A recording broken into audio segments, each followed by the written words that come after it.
Hey, welcome everybody. Glad to have you here at our Friday coffee. Particularly, I want to welcome some of our guests. One of the reasons we're in this room is it's a wonderful room to use, but this is a meeting that is kind of coordinated with the West Side Business Association.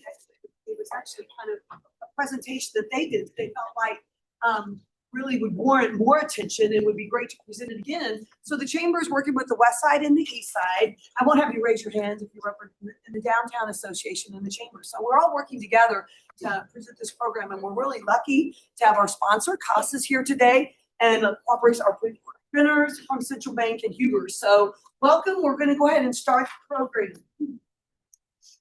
We are on Zoom, and I know we have some folks join us on Zoom. Just if you are, you probably know to keep yourself muted. If you have any questions, do that at the end. And when we do introductions, you can unmute yourself and introduce yourself. So let's go around the room and introduce ourselves. Frank, you would give your name. Frank Rising, Evening Rotary. Michael Huber with Huber Associates. Cole Howard, Bill Graduate Institute. Up Cowgill Donut, my mouth, sorry. Federation of Missouri. Derek Thomas, Third Ward City Council, Jefferson City. Nicole Shepherd, Fleet Feet. Leslie Davis, Realtor. Melinda Jennings, the Salvation Army. Jesse Pitts, I work at Ameren Callaway Plant, I'm also Lori's husband. Carrie Turgeon, Carrie's Hallmark Shop. Gary Plumber with the Chamber. Stephanie Lehman, CNS Employment Solutions. Sarah Hodap, Central Bank. Andy Craig, Central Bank. Katrina Tinnen, Central Bank. Jackie Coleman, Coleman and Associates. Thank you, Jackie.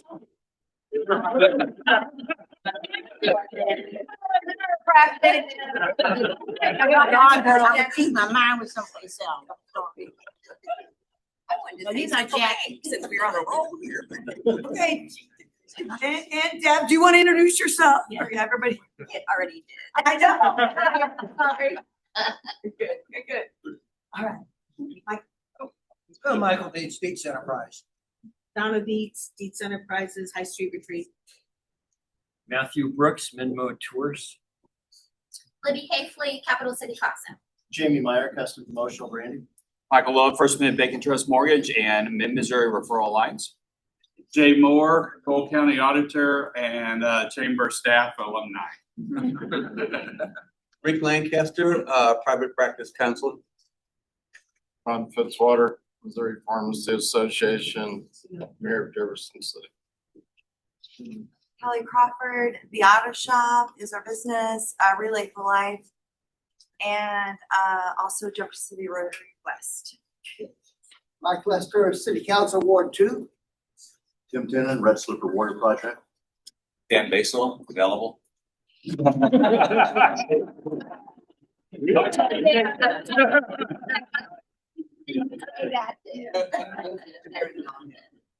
Schneider's retired Central Bank. Good morning, Rochelle Weaver, Cumulus Media. Bob Kennelwall. Good morning, Stu Murphy, Chamber Ambassador. Brad Meyer, Google Fiber. Tom Gradell, Gradell Engineering. Yeah, and up here, Lana, do you want to introduce yourself? I will thank you. Assistant here for technical support. Ashley Comey with the Chamber. Lori Pitts with the Chamber. Macy Wittenberg with the Chamber.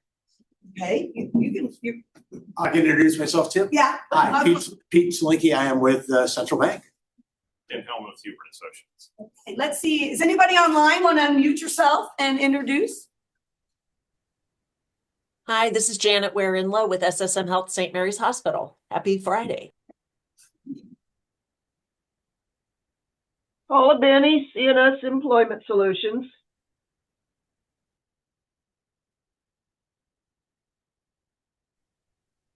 Kaya Walters with the Chamber. Anyone else? Okay, we'll move on. I do want to welcome some new members to the Chamber. You can see them listed there. Choices for People, Lawn Enforcement Missouri, not law enforcement, lawn enforcement. Levy Mechanical, Luke Meyer Signs, Matt Heskamp, McCowan Gordon, and the Callaway Bank. So new members that we've had join since we've been together for a Friday coffee, and we welcome them. I don't see anybody here from there. So yeah, welcome them. Hope they'll be with us at a future Friday coffee. And now Libby, come on up because she's with our sponsor CASA, and she's gonna share with you a little bit about CASA. Good morning. My name is Libby Hagley, and I'm here for Capital City CASA, which stands for Court Appointed Special Advocates. Just a little bit about us. Every child deserves a safe and loving home and a place where they can dream, grow, and simply be a kid. But for too many children in Missouri's 19th Judicial Circuit, that sense of security is shattered by abuse or neglect. And that's where Capital City CASA comes in.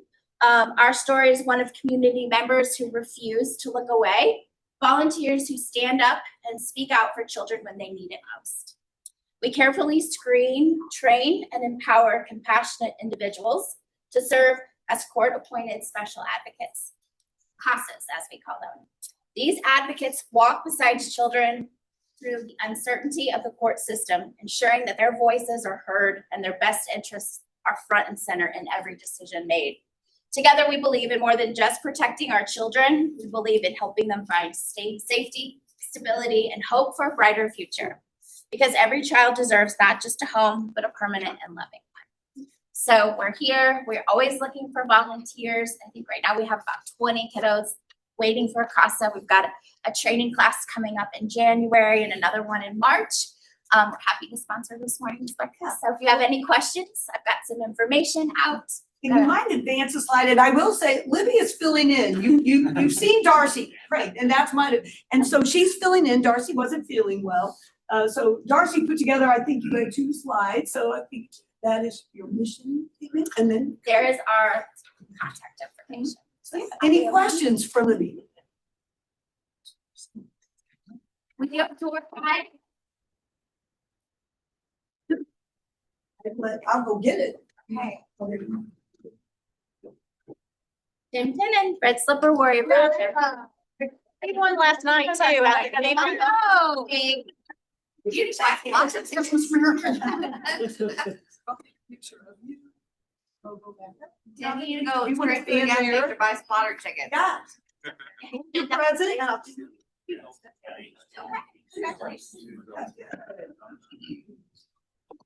Got it. Thank you.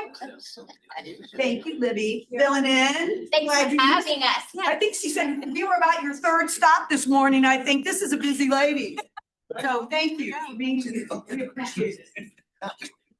Okay, and we thank all of our sponsors for Friday Coffee. Rochelle, you're here. Our other sponsor we have, we coordinate with. Yes, good morning. Yes, as a Friday coffee sponsor, besides getting to do exactly what you just got to do, Libby, you'll get to meet with me and we'll craft a 30-second radio ad that we'll run on one of our radio stations. So over 200,000 people can hear that radio ad. So I was trying to take notes about exactly what CASA is. So, yes. You did good. Thank you. I just want to do a quick reminder and really a thank you for all the support. And I see Melinda's here from the Salvation Army. I should probably let her do that. So many businesses in the community have supported the Salvation Army and families in need with angel trees and the red kettles. You can hear in the bell. I know the West Side rang. Other organizations, I'm sure many of you will raise your hand and say you ring the bell for Salvation Army, and we appreciate that. I do have, we have a few angel tree tags available. Deadline is today. Your support is needed if you want to help out, and the red kettle's also there too. So if you'd like to make a short donation, a quick donation before you leave, we'd appreciate that. And Melinda, is there anything else that you'd like to add? We've had an overabundance. We've kind of reconfigured things this year and really working on those relationships we have with our community members and businesses. People can't help us if we don't ask them. And so just thank you business owners for showing up for us hugely this year. I think we're going to have an incredible angel tree season, and we are $164,000 away from our red kettle goal, which was $410,000. So I think we're going to get there. So thank you. Thank you. Thank you. Thank you. Some other announcements. We always want to remind you, whether it's for the angel tree or anything you're doing, love what's local. We do have a Facebook page that gives you the opportunity to post or see from retailers or events. Jefferson City is a wonderful place all through the year, but especially in the holidays. And we've all experienced wonderful events and activities already, and we still got a couple weeks to go. So I encourage you, there's a flyer on the table to share, post, JCMO, Love What's Local. Anyone in the room, the YP that's on the YP Christmas Party Planning Committee, for you or anyone in your organization, just a reminder that they are having Christmas. It's Las Vegas. It's at Bones on the 19th. You can still register for that from 5:30 till 9. So I encourage you, if you're in YP or someone in your organization, to sign up and celebrate the holidays. I see Michael and Cole right here. But anyway, anything you want to add about the YP? Then we put you on the spot.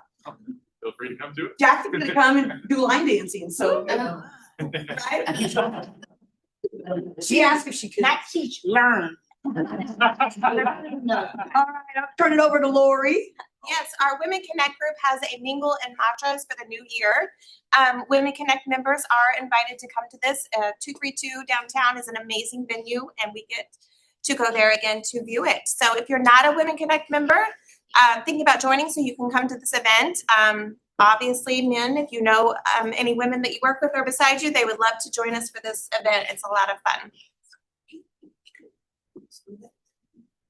All right, another networking opportunity. We had Chamber Connections last night because it was 1 week early because of the holiday. Our next one is January 15th.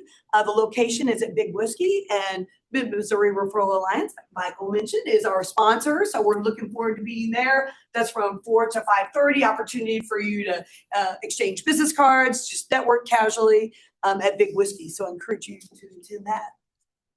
Another event I want to encourage all chamber members to attend. This is an opportunity where the chamber will have remarks from outgoing chair Ken Theroff, and then some also goals that Brandy Bryant, the incoming chair, will present, as well as we will recognize our outgoing chamber board members and volunteers. We have a special award we give away, the Chairman's Award, and we recognize all of the committee volunteers and the chairman. So that's January 20th at Windstone from 4:30 to 6. So we encourage you to register for the 133rd annual meeting in June.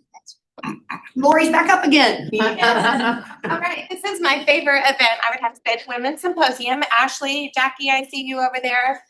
Several of you in the room help us plan this event. It is a day of just inspiring, powerful women in a room, and we really come together and network and learn from each other, and it's a great event. I really would recommend everybody to go. Men are welcome. You are welcome to come, but it is a room full of women. So it is going to be on March 18th, the day after St. Patrick's Day. So, be careful on the 17th because the 18th is worth coming to. So registration will open in January for that. Great event. Great event. Gary, do you want to make an announcement about? Yeah, there are still some seats available for this trip next November. We're partnering with Classic Travel and also Colette Travel on this. It's a very affordable 1-week experience, including transportation from here to St. Louis, where we fly out of. So I encourage you to take a look at that. And if you have any questions, you can reach out to the chamber. But we would recommend you try talking to Classic Travel first because they're the experts on it. Thank you. Thanks, Gary. All right, and now the mayor, would you like to give us an update, a city update? Sure, thank you. Good. Well, first, let's start off by just showing our appreciation. Last week was probably one of my favorite weeks in Jefferson City. There was just a lot of activities. Thursday night, we started off with the Mayor's Christmas tree lighting, kind of carrying on the traditions of past mayors. We had a great crowd.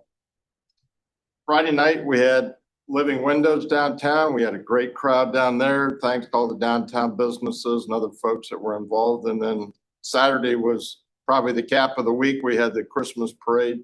I've never seen so many kids downtown. It was 6 deep in some areas. So it was a lot of fun, and parents, and it was just a great 3 days in our city. So thanks to J.C. Parks and to downtown Jefferson City.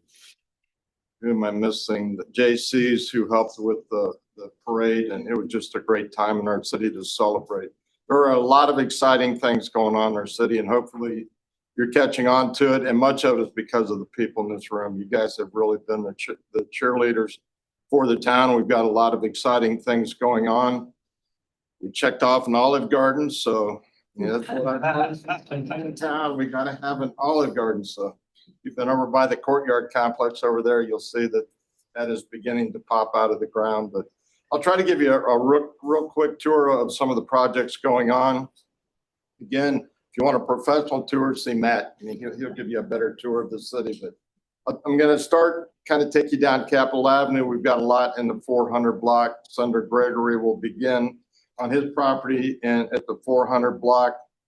Shane Campeter is completing, well, he's completed one of his projects, and another one will open up in January. It's a restaurant called Matriarcha. It's in one of the old historic houses there, and it's going to be a great addition to the city.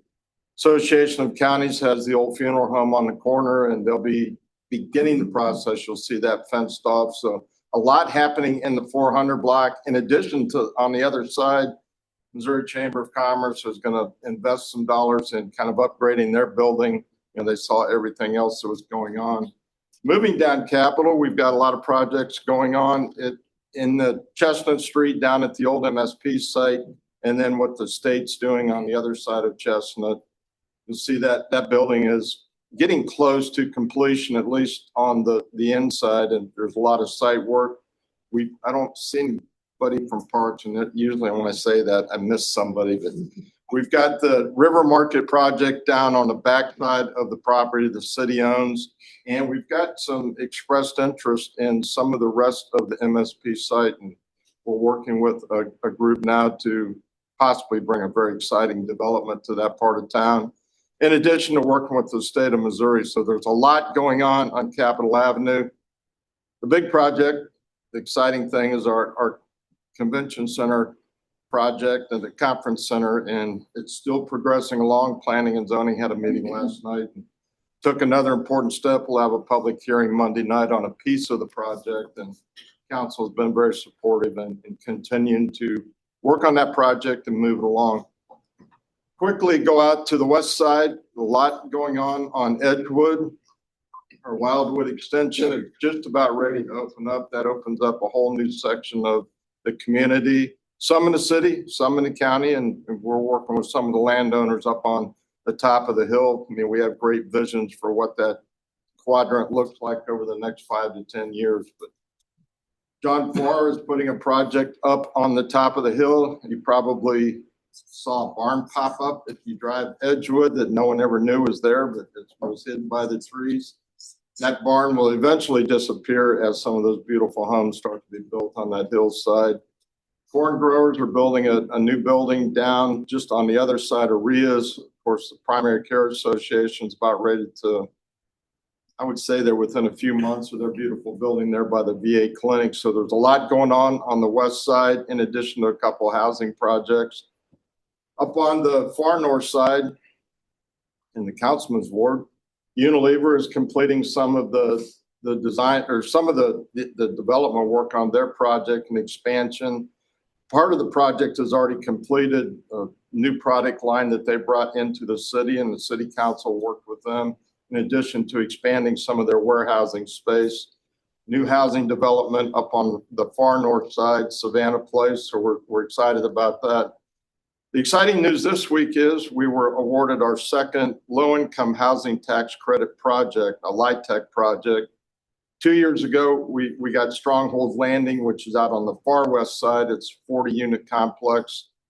Bow West was approved on Wednesday, I believe it was, for a 48-unit complex by Gerbs East. So it kind of meets all the definitions of what the folks that will be living in that project will be looking like. They're needing with a grocery store, bus transportation, banks, fast food, and everything in that area. That gives us 96 units in kind of that 2 or 3 block area, because council had just approved a 48-unit project on the other side of the street on Elm Street. So It gives us about 100 new units in that area that will be coming out of the ground in the next couple of years. So exciting things going on. I had a chance to go to the home builders Christmas party Wednesday night, and then last night I went to the realtors annual meeting, their Christmas party, and there's just a lot of excitement in those two groups because of all the things that are happening in the city. And again, it's because of the people in this room. So thank you very much on behalf of the city council, and Merry Christmas. Any questions for the mayor? Is anybody? Great report, Mayor. Thank you.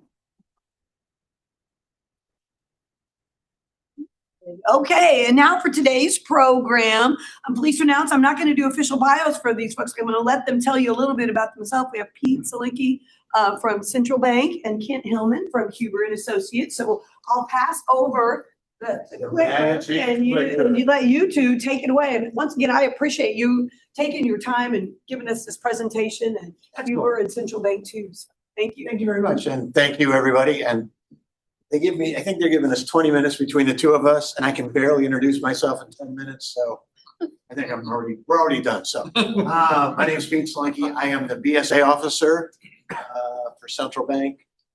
And basically what the BSA officer does is we watch all the transactions go in through our account. And if there's something that doesn't look right, we call it out and make sure it's all taken care of. And if you're opening a business, we make sure you exist as a business. And if you're doing stuff you're not supposed to be doing, then we yell at you. So you hear my name, it's a bad thing. So I want to do a little bit. This is me. That's me in front of Congress. Get me over a beer one day and I'll tell you what happened to Congress, because it's a very interesting thing. Don't have time for that now. I've been fighting fraud since I was a teller a long time ago. First time somebody stole money from me as a teller, it kind of ripped my soul out, and been kind of fighting it ever since. I'm also a board member at the Central Missouri Stop Human Trafficking Coalition. That's something that we see a lot of and don't talk enough about, and unfortunately it's here in Central Missouri. So that's me, 30 seconds. BSA, as a bank, as a financial institution, we are required to know our customers and to report any unusual activity. That's what I do. Some quick facts. That's the view out my window, so lucky guy. Last year, FTC reported $12.5 billion in losses. Real quick, that's most probably 10 times too low. It's most probably closer to $200 billion. I know at the bank how much we lost, and we didn't report any of it or very little with the FTC because, quite honestly, by the time you lose money, you're already so depressed you don't take extra time to report it. It's much, much higher. No one is immune. We had a bank in Kansas fail because their CEO fell for a fraud that cost the taxpayers $43 million. I've had police officers, professors, business owners, you name it, they've fallen for these. If you think you're smarter than the bad guys, you're wrong. I give one little factoid with this. There was probably 200,000 to 300,000 people in Southeast Asia right now, and their only job is to steal your money. And if they're not successful stealing your money, they get beat, their family gets beat, or occasionally they get killed. So if your job is to survive by stealing money, you get really good. So it's imperative that you, as a business owner, as an individual, as a parent, have older parents, understand they're out to get you. Be careful. We usually identify it. Sometimes we get lucky and stop it in process. Unfortunately, sometimes we stop it once everybody's lost all their money. And they try to borrow money and we go, you can't borrow money, you've already spent all your money. And somebody lose their house, their retirement, and went from having $1 million in the bank and a paid off house to living off Social Security because they fell for one of these scams. Business owners, I'm going to do a couple quick ones that are hitting us right now, and to be aware of it and make sure you and your staff and your teams are aware of what's going on, because we've seen it here in Jeff City. We've seen customers lose 6 and 7 figures in Missouri on these specific frauds as business owners on things that are frighteningly easy and social engineering. So social engineering is all about tricking you into do something you wouldn't do otherwise. So rule number 1, if your financial institution or anybody calls you and says there's a problem with your account, hang up your phone and dial your banker. If you don't know who your banker is, when you get back to your office today, find out who your banker is. Because what the fraudsters are doing is this. It's brilliant. Most recent one, we've seen this quite a few times. Anybody who took out a PPP loan, all that is public information. Owner of the business, how much money you borrowed, and who your bank is. Right? Public information. Everything else I can find out, right? Go to your LinkedIn profile, know who your CEO, all that good stuff is. So you took out a PPP loan from Central Bank. They go, oh, look, Central Bank. The fraudsters will call up and say, hi, this is Cheryl from Central Bank Security, and somebody has accessed your account. We need to go in there right away and get it protected. If you get a call like that, hang up and call your real bank. Because what they're going to do is they're going to try to get you to convince to get into access your accounts. And so what they do is once they get access into your accounts, they'll keep you on the phone. They'll make you nervous. People are stealing your money. Once they get access to your accounts, they will then take and initiate wires or transfers or ACH transfers to another account, and the money's gone. And it's happened here in Jeff City. It happens everywhere. So make sure anybody who handles your accounts, if somebody calls from the bank saying they're from security, hang up right away. Other ones to be aware of real quick, because I'm almost out of time. Email compromise. Fraudsters are now sitting on your emails. They'll figure out how to get in because somebody clicks on the wrong button. They'll watch your stuff for months. All of a sudden you're a realtor. You got a big deal about to go. They will dive into that conversation and they'll change the email just a little bit. So like imagine an R next to a M, or an N looks like an M. A 1 looks like a letter L. They'll cyber squat. They'll come in there and they'll say, make sure, send your wiring to this account. So all of a sudden we have a real estate deal that the money is going to the fraudster. And we had this happen recently where within 6 minutes, we told the customer, this looks like fraud, don't do it. It looks like fraud, don't do it. It's okay, we're doing it. 5 minutes later, they called and said, it's fraud. The money was already in West Africa by the time we called the other bank we sent the wire to. So their $400,000 payment, down payment, was in West Africa and they never got it back. So, do not trust your emails. Do not trust phone calls. I'll give you this final thought as we go. I could spend forever talking about this. It's so bad. Last year or this year, somebody was nice enough to file my taxes for me. That was very nice of them, wasn't it? Luckily, being a banker and a cheap son of a buck, I filed my taxes on the first day because the government doesn't need any money longer than they already have it. I was able to stop it. It's so bad, the IRS will not call you. They will not send you an email. They only do it by US Postal. So for example, I paid estimated taxes earlier. They send a letter to me saying, did you actually pay your estimated taxes? Because they won't do it by email. So with that thought, don't trust your phone, don't trust your email, and know who your banker is. And if you get anything that seems scary about your account, call your banker. They'll get you out of trouble. One last thing. Is anybody, if you have a business account, understand how many people still write checks? Stop writing checks. Okay, if you are writing checks, make sure as an individual, you look at your accounts each morning before 10 o'clock. If there's a check going through that has been stolen or otherwise, you get till about 10 o'clock and your next banker will return it for you and keep you safe. If you're a business, there is a product called Positive Pay that says if you write a check, you send a file to the bank that says a check for $500 was written to Fred, to whatever. And if it doesn't match up, they'll return the check. It's very easy. You can go out on TikTok and get somebody to erase your check and put a new one. And the last bit of advice, for the love of goodness, if you have a mailbox in front of your house with those little flags, don't put anything in there because you flip up that flag, the bad guys are going, look, there's a check in there. They drive by, they grab the check out of it, they erase the name off of it, and all of a sudden your payment for your utility is been cashed by somebody named Fred. Okay, that's it. We'll have questions at the end. All right, I went through that, so I can talk forever, but that's a little highlights for you.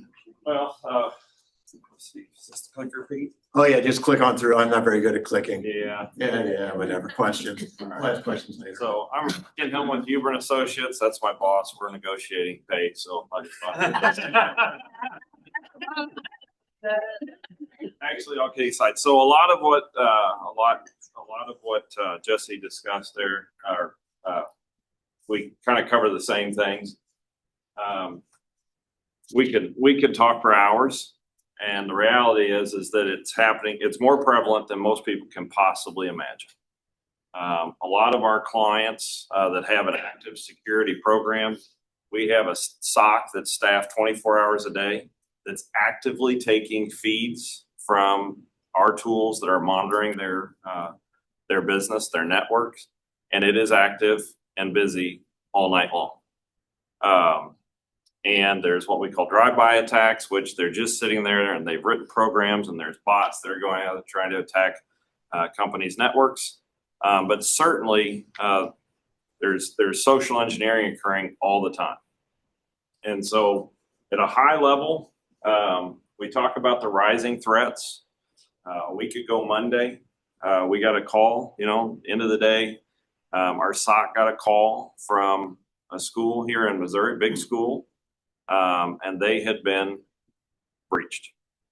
And they weren't really sure what was going on. They just knew something bad was going on. And they knew something bad was going on because their entire system was getting encrypted, okay? So they called their insurance company. They were working with their insurance company because they had cyber insurance, which is great. But 15 hours later, they were still waiting to get assistance to try to thwart this attack, which is perfectly fine. But there's an element of it that you have to actually know what your insurance carrier does and provides, and how do you operationalize that effort when something bad happens. They ended up calling someone with the Department of Public Safety here in Missouri. We're on a list there, and they said, hey, you may want to call these people. We had no relationship with them prior to Monday night of last week. So we got engaged. I actually called Michael and my counterpart. We talked a little bit about the level of effort that was going to be involved with this particular, and we started to execute a team to help with that particular attack. This happens nearly every night. And we used to hear about it, read about it, and it was some other big business out there. And the reality is now that we're seeing it everywhere. We're seeing it in downtown businesses. We're seeing it all throughout the county. We're seeing it all across Missouri. We're seeing it all across the Midwest. We're seeing it in hospitals. We're seeing it from banks. We're seeing it from schools. We're seeing it. There's really no discrepancy in terms of what these attacks are going after. There's simply a point on the internet for them. Now, there are some common factors to it. And many of those common factors are, how do they get in? What are they doing? And in many cases, those common factors of how they're getting in and what they're doing are the social engineering, right? If I can get into one user within your network, then from there, I can, kind of expand my attack. And that could be through phishing. Click on that link and I can download that information to your machine. And then from there, I'll stage my attack. It can be, thinking like a bad guy. Most of us are good people, right? And when you think like a bad guy, they take advantage of good behaviors. They take advantage of, as a business, right? You need to market yourself to be competitive out there. So they're going to take advantage of those things. You're going to go out there and look, and they're going to go, oh, I see that you're running a special. I see that you're doing this. I see that this is your leadership of your company. Well, they're going to take advantage of that. They're going to go to your employee through a spear phishing attack and say, hey, I'm Michael Huber. I'm really busy right now. Could you shoot this over for me? Send me this doc, send this link. Could you go to whatever it is? But there's a pattern there, which is a sense of urgency, right? Or something of a threatening nature or something. There's always in hindsight, it's like, oh, but the reality is that we should always verify. And so I say this nicely, if I get an emergency from Michael, my best thing is, well, I don't really care. I'll call you back, right? I need to, say, hey, Michael, is this legit? And if he's not available, then it's not legit to me until he can validate that this was him asking for something. And the same thing kind of, because your employees want to please you. most of them, right? They want to please you. They want to be that do-gooder. They want to go above and beyond. You know, hey, you need me to run it down, run over to the bank and get some money for you? Happy to, right? And so you're busy, everyone's busy, and they're going to take advantage of that when they can. Now, once they get into your network, all kinds of things can happen, and all different types of motivations are out there. It's not always money. In fact, we've had companies here in Missouri that we know that were attacked with the sole purpose of shutting that company down to build anarchy and distrust in our communities. Okay, so we talk about hundreds of thousands of attackers from Southeastern Asia and parts of foreign countries. That's true. There's no doubt about it that the government-sponsored cyber attacks across our U.S. interest. There's 800 numbers that when we're dealing with some of these attackers, they have a call center that we call in. They're like, hey, you're number 5 in the line. Happy to help you. Just a minute. We'll be right back with you. And it's no different than calling your bank and then getting a help desk. The nice thing is they act like they're doing you a favor by taking your money, right? Because the real bad guys would have took your money and done more bad things to you. But I just took your money. I could have done more. So you have to understand, this is a business. The business sometimes is about money. Sometimes the business is about social engineering. I want to shut you down and create distrust in our society regarding the services that we provide, both from government and university here in Missouri. Got a cyber attack the week of finals. Could you imagine being shut down the week of finals at a nice sized university? Right? The reality is those attackers, though, were aware of what they're doing. They got into the network, and they attacked it. MGM, right out in Las Vegas, one of the largest, most sophisticated security operations in the world, was penetrated and shut down. So now you're sitting there going, I'm just running a small business. How in the world would I possibly prevent that? And the reality is that some of the preventions that you can provide, train your team. What we're talking about right here, make sure your employees have the trust that they don't have to, everything's not an emergency, right? So my rule of thumb, generally speaking, is that if I got an urgent message that, oh my gosh, you've got to get this done right away, my first thought is, well, is someone dying? If they're not, then it can wait. Let's slow down, pump the brakes. Let's validate, right? If my bank were to notify me via email that it's an emergency, I delete it. Because you know what? They're going to find me if I owe them money, and it's probably not going to be through those mechanisms. And yes, call them back, but know who you're calling. The really good social engineering, right? They're going to send you a notice and say, call me at this number, and you'll call that number and not even sure if that's my bank's real number. And they do that, right? They can manipulate phone numbers. They can manipulate emails. So knowing those things as business owners, you should know who you're doing your financial services with and have a trusted person within that or team. And say, anytime there's something questionable, I'm going to get a hold of the people I know and trust and validate what I'm doing there. And it's okay to slow down. So train your team to slow down. Train your team to know what to look for. Train your team that what they do at home with their kids is the same practices we want to do at work professionally. We had a school that we dealt with that had a student information system that the parent was getting into, and an attacker got into that system. It was through the parent's account.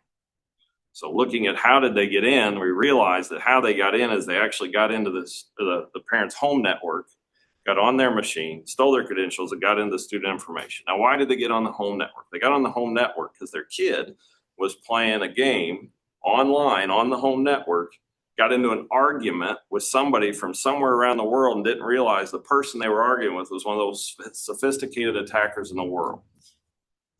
And they did it for fun of like, kid, I'm going to teach you a lesson. So they got into the home network, right? And so now we get into a whole nother set of things is like, if I'm really got my laptop at home and I'm doing all my home business, or I'm working for my business, what else is on my home network? Should I trust that, right? And so understanding how to secure that and the mechanisms to do that, If you're not sure, you need to have a trusted security advisor. Find someone that can help talk to you about how you're interacting with technology to do your business services. Strengthen your authentication. I had to laugh. Somebody was saying, who was it that just said I have to authenticate every single time, and we both smiled. We said, that is awesome. The more you have to put your token in or your code in, the better. But I know of a hospital in which they were a provider was logging in to do their prescriptions, and they logged in and they saw their token. They provided their token. Next morning, they logged in, they put in their token. The next morning, they logged in and put in the token. The next morning, they put in their token. The only thing, the problem is on that fourth day, they didn't realize I didn't put in my ID and password. Why did I get a token prompt? And the attackers were monitoring their activity from the outside and watching you log in every day at 8. You log in at every day at 8. So they sent a bogus token. They authenticated the token, but the attackers had already logged in through another account using their ID and password. All they needed was the token, inadvertently gave them the token, and now they're in. It took 25 minutes then to shut down that particular system. Strengthen your authentication. Understand that things that you feel are annoying are beautiful.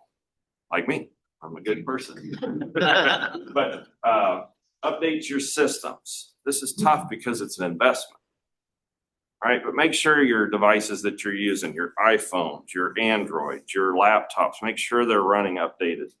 It's a little bit trickier for some to understand is the firewall that you're running, is it got its updates? The attackers understand how to take advantage of those vulnerabilities if they get access to your network. Back up your critical data. At the end of the day, ask yourself, everybody says it's only a matter of time. It's going to happen. So if that's true, what's the most important thing that you would not want to lose in your business? Same thing in your home, right? We think about if I ever had a fire or flood, those types of things, my gosh, what would be the most valuable things to me? And we would always say our kids, our family. Okay, how am I going to protect them? But within your business, is it your financial? Is it your client list? Whatever that is, understand what that is. Understand how it's protected in the event that you lost everything and had to recover. All right, it's probably not your inventory necessarily because you would have insurance. What is it that you can't get back easily? And then work with your security advisor and understand the best way to protect that. I've worked with some small businesses. It's all on a thumb drive sitting in the glove box, right? It's like, okay, be careful. If somebody were to steal that, then is it protected and what would happen? I'm going to jump past the AI scam, social media, prevention tips. Don't click on stuff if you don't need to. I know, it's kind of how we're tuned today, right? Click on that link. See things that are interesting.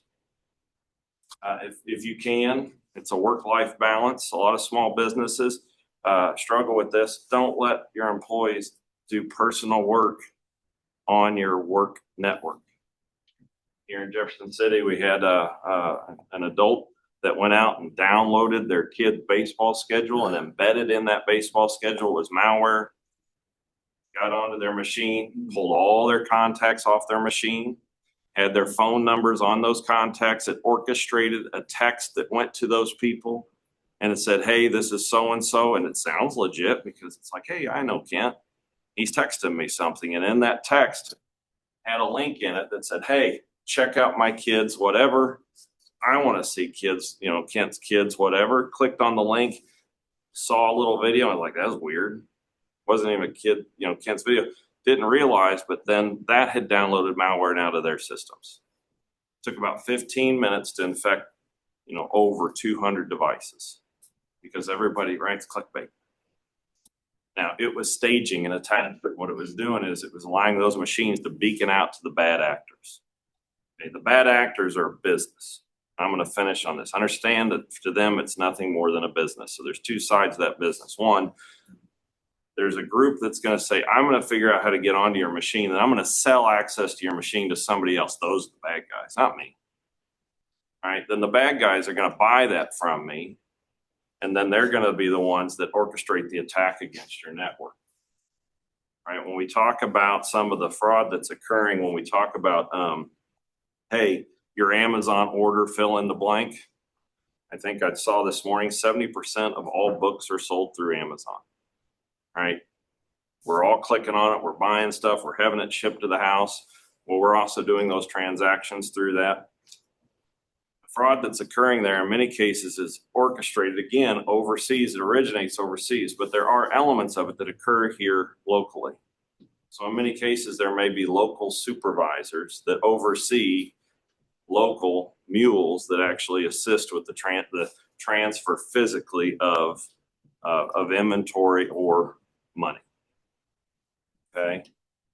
If you see something like that you suspicion, you've got to have, we all want to, think the best of others, and it's hard sometimes to think like a bad person, but we have to be somewhat suspicious when we're dealing with our finances or orders or shipments. It's okay. Just hit the pause button and say, I'm going to validate. It's okay. Hang up. Somebody comes to your door and talks about something and says they've got something, we can be courteous and kind and say, well, you know what? I'll call you back. Give me your number and validate the company you're doing business with is about. For a lot of small businesses, I'm going to jump to the end here.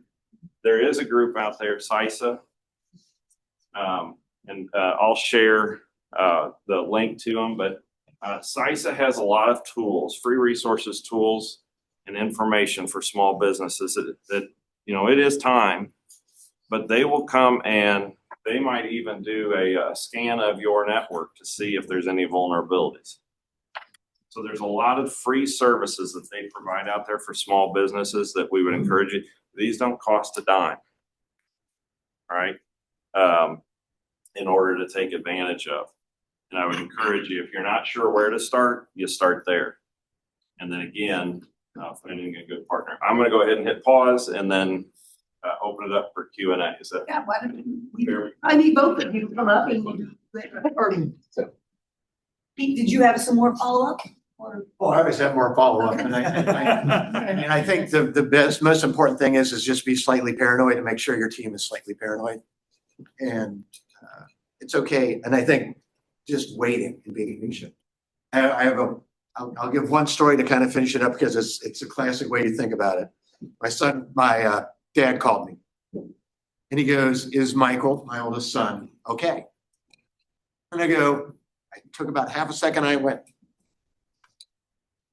he's not in jail. Don't worry about it. If he was, he knows our rule is you rot in jail for a night before I bail you out. So, and he's an engineer and he has more liquid cash than you do because he's too lazy to invest it. So he's okay. There's a pause for about 30 seconds on the phone. And he goes, how'd you know? It was a classic grandparent scheme. I'm in jail. Help me out, Grandpa. I need help. But I knew it just by the way I asked the question. I was like, ignore it.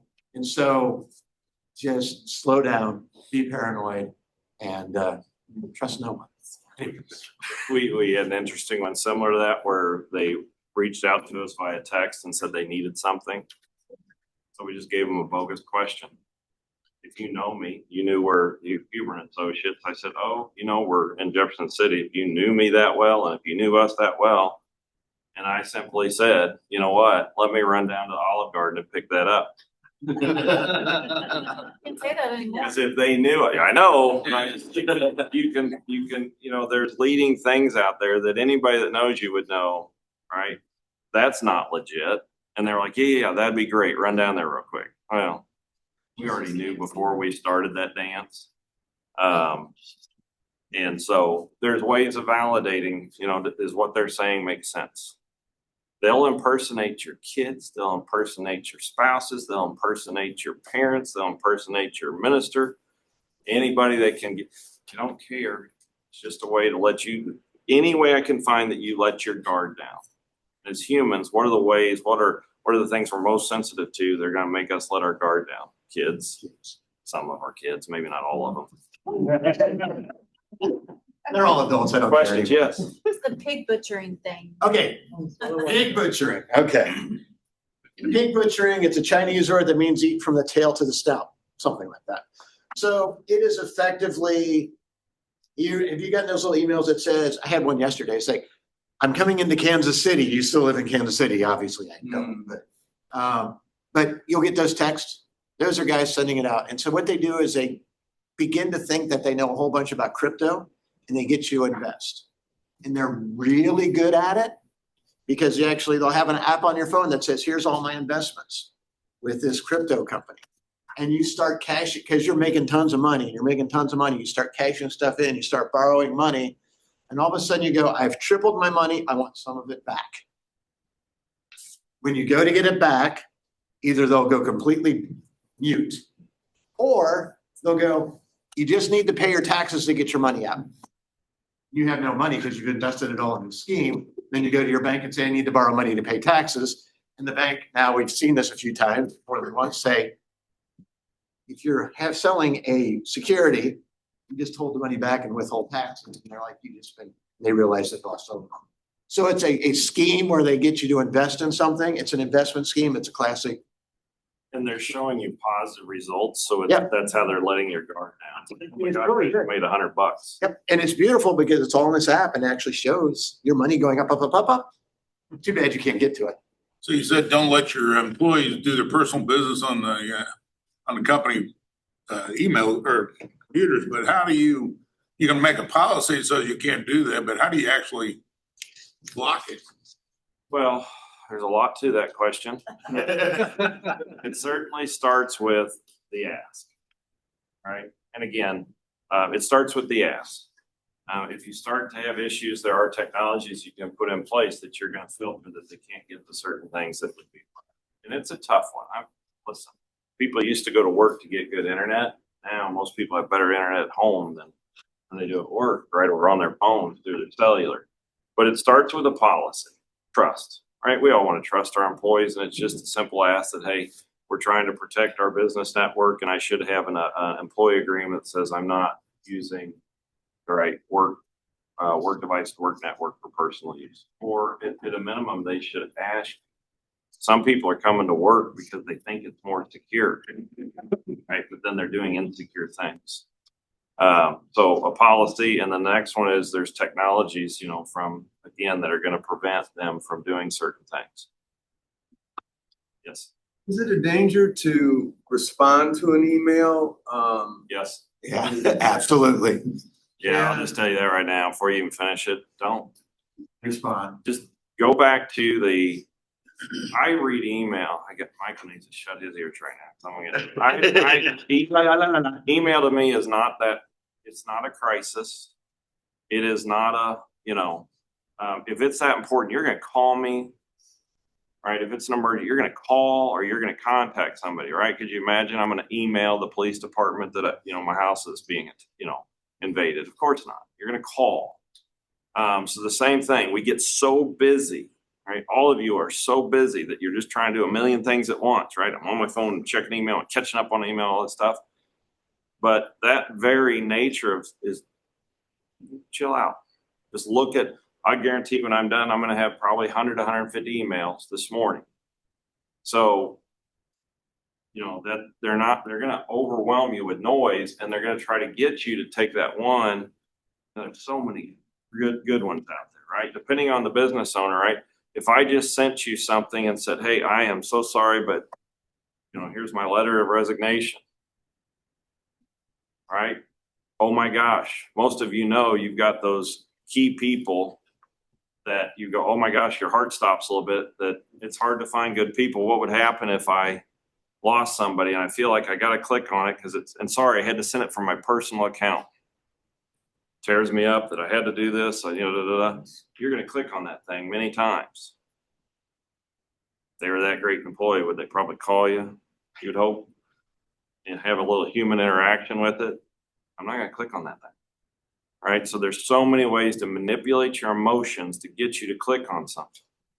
And more times than not, I don't need to click on it, right? The attacks are getting more and more sophisticated, though, that sometimes just by opening the email, right, it's not always a link.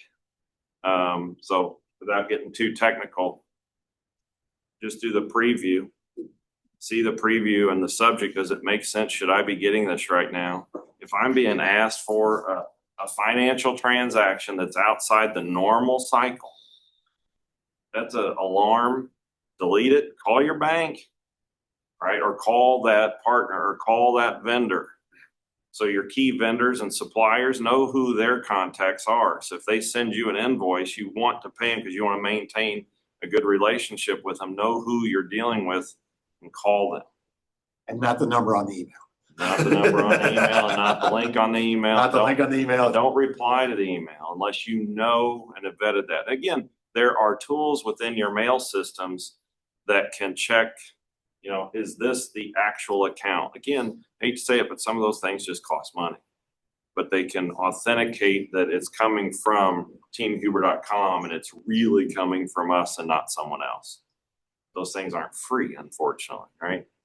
Yes, Is Karen. there any reason to report any of those, and to who would you report it, those emails or the phone calls, to say, so that who would kind of research or go in to try to find those invisible thieves? So yes and no, but yes, start with, so one, if you have an IT provider, you want to report it to them so that they're aware and they can watch. If you see something, though, a pattern of fraudulent activity, you want to contact, anywhere from the attorney general's, their state sources, and CISA can help point you in the direction who you're going to contact. Now, I will tell you, we work with a lot of large cybersecurity attacks. We work directly with Homeland Security and the FBI on a regular basis. And you can only imagine, I know what we see as a relatively, small IT company in the Midwest. I can't imagine what they're seeing. And so a lot of clients that are attacked are sitting there and they're going, hey, why doesn't, the FBI help me more? It's like the FBI is taking care of our power grid and our, right, not that they're not helpful, because they do provide intelligence. They'll work with us and say, hey, Kent, here's a packet on that attacker you might want to look at. We've had them come and deliver us manila folders and said, we will not even send this via email. You probably need to go over to Carrie's and get her laptop.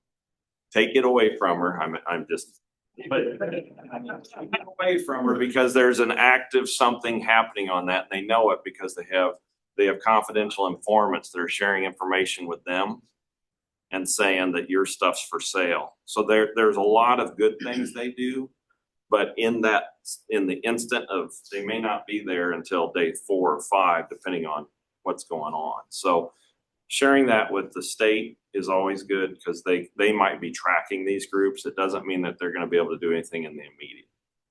And that tends, yes. A lot of people in this room probably have McAfee or VPN or something, thinking that we've taken adequate precautions. In the grand scheme, how effective is that in protecting the stuff you talked about? Yeah, that's a wonderful question, because about 90% of the attacks are taking advantage of misconfigured things like VPN. You hear, use VPN, right, to protect yourself. You should, if it's configured correctly. And if it's not, it actually can become more dangerous, because, again, the bad actors are simply taking, right, what's the most prevalent operating system that businesses use? Microsoft. So they're going to up their attacks against Microsoft operating system. What's the most prevalent phone that's available that most businesses are using, right? Probably an iPhone still. So they're upping their attacks against iPhones. So the same thing's true, right? If everybody's saying get VPN, and whomever that VPN providers are out there, then what they've done is they've changed their attacks to go after VPN, which VPN is just a port on your network. And so I'm going to go through I'm going to attack your internet and see if that port's open. Because to open up VPN means I have to have certain things done on my network, which the average user is way down in the weeds. I'm going to go and look, do you have VPN open? And if you do, now I'm going to instigate an attack against your VPN, which means I'm going to take your ID and password. Your ID is probably available because you follow some naming schema with your email, or you following some naming schema. I can usually find your ID pretty easy. Password, I can just sit there and do a brute force attack against your password And depending on if you're even checking or have the ability to log it, I'll sit out there right now. Most of you have someone that's sending IDs and passwords against anything that's available on your network, and you're not going to see it. It's not the end of the world, but all I have to do is get a hit. Now we get into password complexity and why it's important. There's still, it's not you. There's still a bank out there that we had that we met, and they asked us for help, and their security posture wasn't in a position, and we said no.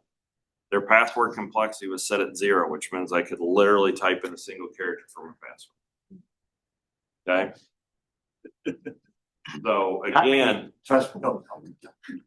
well, convenience over, and there's a lot of layers to it. So properly configured, yes, VPN with multi-factor authentication and making sure that your passwords are complex to a certain degree, making sure that how your software interacts with those technologies, how you're authenticating, and then how are you getting alerts based on malicious activity against your network. So there's kind of a hierarchy of things. We always say that when we're able to put a certain basic set of tools in, I feel like 99% probability, I'm feeling pretty good about life. My job is to try to monitor the health, and our SOC feels pretty good. And so one of those is making sure that we have good hygiene on our authentication, IDs, passwords, and multi-factor authentication. Then, do I have good backups? In case something bad happens, can I actually recover the data? The attackers are very good at destroying your backups first. They're going to get your backups first, then they're going to go after your HR and your financials, right? And then they're going to go ahead and start encrypting your data or sending out, notices. We had one recently where they attacked the network, and then they instigated a class action lawsuit against the company, right? That was pretty awesome. They notified their employees that your company didn't protect your data, and then sent them the information to join the class action lawsuit. This is a bank question. Then we're gonna have. Sorry. We're No, past time. Good stuff. Good stuff. Yeah. Like I said, I could talk for hours and hours. Tom? Real quick, that hopefully affects everybody, not more a personal thing, but how, you said don't write checks, so how safe are Venmo and Zelle or whatever that one is? There's a thing, for example, our bank, if you try to send, we have Zelle and you send it Zelle, it will say, are you sure? Are you sure? Are you sure? 3 times. Because once you hit that final yes, I think it's 3 times. Yes, it is 3 times because I sent one yesterday. If you hit it 3 times, once you hit that 3rd time, bye. It's fine, but you better know who you're dealing with. Because once it's gone, it ain't coming back. So I think I'll go back to the VPN question. Properly configured, and then with it's fine. But properly configured also understands how you should use these things. Now, one of the things that we recommend is I have a credit card that's tied to those transactions that's isolated from everything else I do. So all the things that we do as a family with our normal credit card, taking care of the kids and all that stuff, I have a different credit card tied to my Venmo. Right. And that way it's easy to, right. You get this big thing. I know exactly what I do through those types of things like Venmo, and they're all very easy to follow associated with this credit card transaction. I have lots of separate accounts. So like for checking accounts, I have an account for donation of money. Yeah. And that's all it's for. And if there's anything else in there, I know it's not supposed to be there. And then the other thing, as I meant, the important, and this is how a lot of attackers get in, they'll get into somebody's account, maybe for their grocery. Right. I love to get my coupons. So they'll get their account for that, and they use the same ID and password for that as they use for other things. Right. How many passwords can you memorize? And people general rule is about 5 to 7. But the reality is that you probably should have 20, 30 of them. So there's password managers you can help, but there's another thing that I'll give you an example. If I have an account for my checking, and I have an account for my savings, and I have an account for all these different things that we sign up for, and I have to get a password out there, come up with some phrase that's easy for you to remember, right? I would say something like, how about them Cowboys? And Chief Nathan, right? I like that a little bit. But how about them Cowboys, right? Because it's a phrase, not a simple word. But notice there's other things in there. It's not my kids. It's not my, and so how about them Cowboys? But you finish that with checking. How about them Cowboys savings? How about them Cowboys, right? So the last part of it you add to it is associated solely with that account. So that's how I can remember a base phrase. The uniqueness, though, that I add to the end of it is tied to all the various accounts that I have. Now it's pretty easy. Then I might even put, some kind of a numeric on the end of it, depending on if it has rolling updates. But that makes it fairly easy now for me to remember 20, 30, 40 passwords, because I only have to remember what account. I have my base phrase, but then I have to remember what account. And a drive-by isn't going to normally figure that out to cross over various accounts with multiple passwords. All right. No. Thank you very much. A few minutes. Does anybody in the room have an announcement they want to make about something going on in their business? Yeah, Tom. Yeah. We're having our 25th anniversary ribbon cutting tomorrow. Tuesday. No, next Wednesday. 17th. Yes. Yep, 2:00 in the afternoon. Come on by. Good. Matt. I have Christmas lights tours through January 1st. I'll put some flyers on the table. So it is the end of the year, and I know businesses are starting to look at their taxes, and we do have operational tax credits available. So if you're interested in that, or if that's something that you would like to talk about, you can get with me on. And the second thing I want to tell you is tomorrow we are having our first annual mascot ring off. I'm really excited about it. It's gonna be at Walmart, starting at 10 o'clock tomorrow, 10 to 2, and the Helias Crusaders, the JCJs, and the Capital City Cavaliers are gonna be doing a ring off tomorrow to try to raise funds for our Red Pill campaign. So come support your favorite school and the Salvation Army. I just want to say that if you are interested in learning more about fraud fighting tools for your business, please reach out to us at Central Bank. Sarah and I live in that world every day in the business department, and we can help you. So please reach out to us. Good. Anybody else? Yep. Well, great. Glad that you guys are here today. We're running a little over time, but I think it was well worth it. Once again, I want to thank our presenters.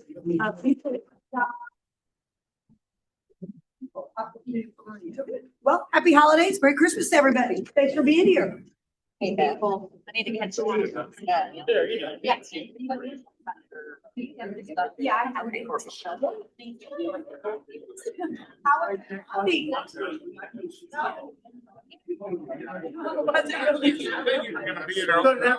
know what?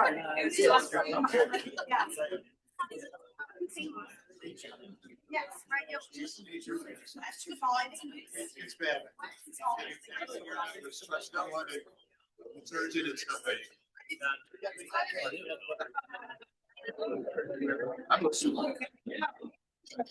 I'll never grow it.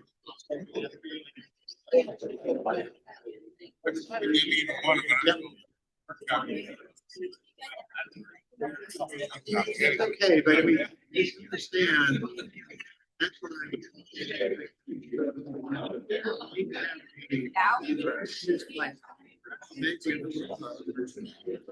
take you right. Make sure every company or 9:30 and look at the crowd every check. Everyone take care so that is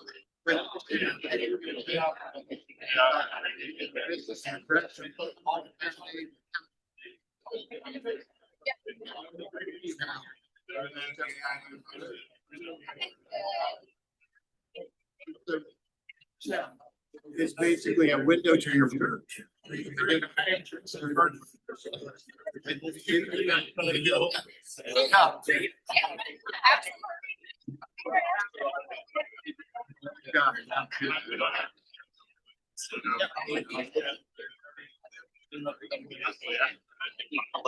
lot of small businesses to give direct checks to suppliers.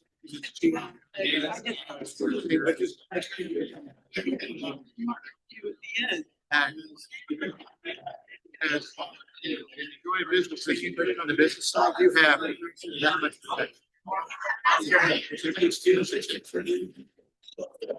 Good luck. Thank you.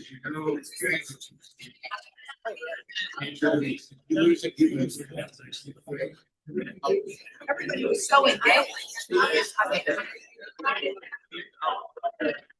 Again, it's one of those things, just look at the checks, because again, for.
Yeah.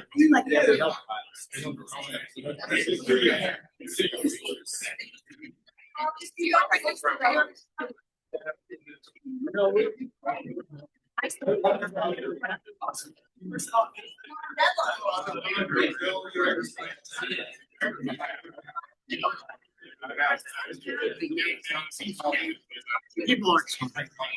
No.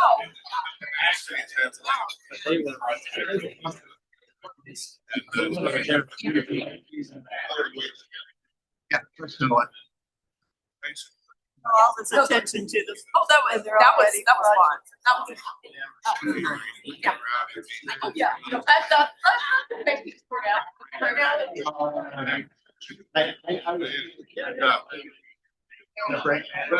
I've done it all, so.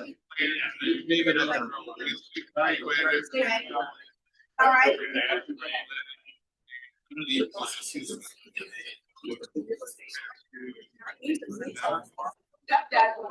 There are no new thoughts. I've seen them all.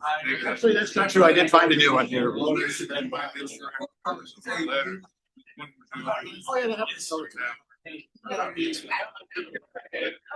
We know they do parts that like. I probably it's not yours. Good work. Yeah. The one girl that always has provided you on your house. Even if you have no money borrowed to get in there.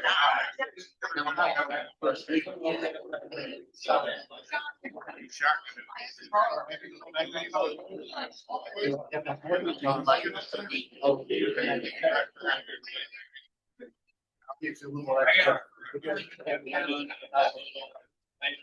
Nobody's there.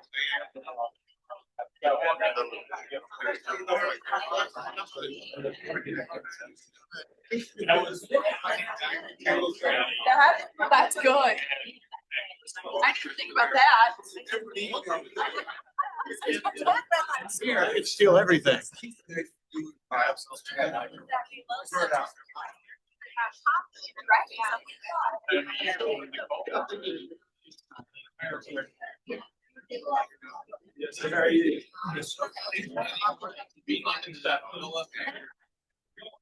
Don't do it.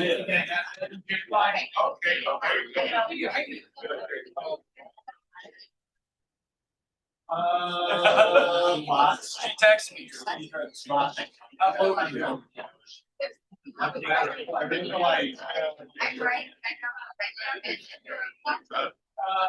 There's a little.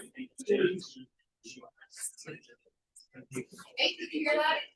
I asked her about that. Like crazy, but. Yeah, don't use regular. It doesn't matter. Thank you. Finish it, just allow me. I did it very sick. Right there, you're done.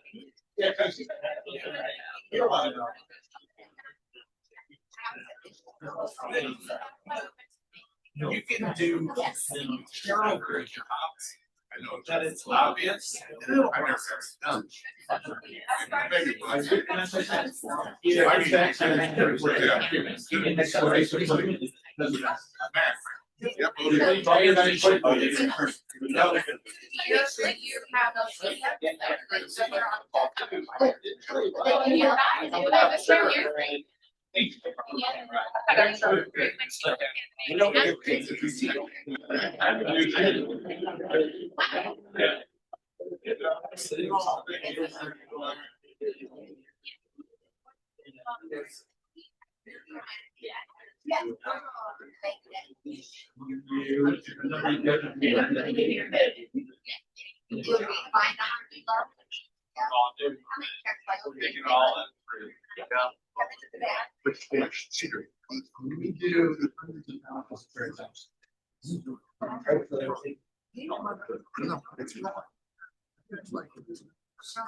Yeah, live in a hotel. I am very jealous of your. It is, but then if you're trying to buy it.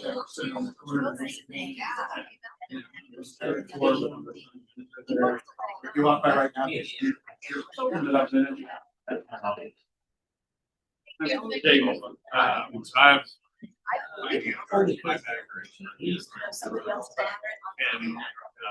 I used to, they never looked at your things.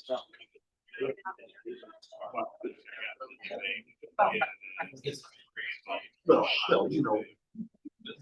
Yes. I'm just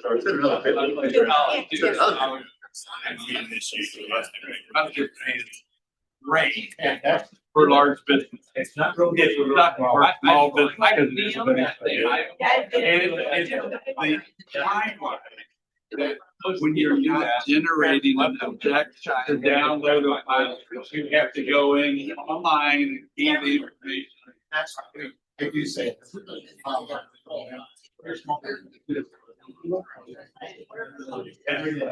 we're talking about. I think I said it.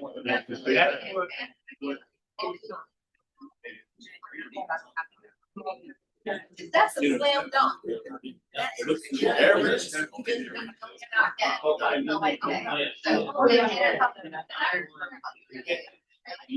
It's fun, but as you say, part of your job is to know your customer. And so then I reached back out. $10,000 business. Was there whoever accepted it? I'm more than. And It's really so.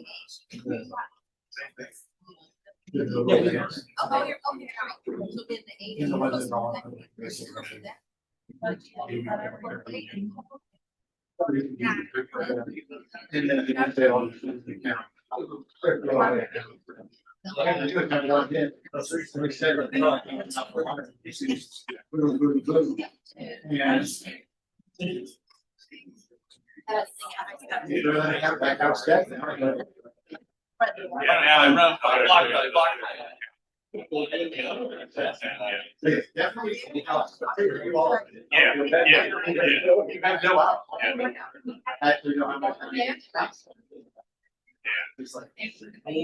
But yeah, just for that small business. That's awesome. That's what you just. He just, yeah. He just. Great. People think, oh, that's too inconvenient for me.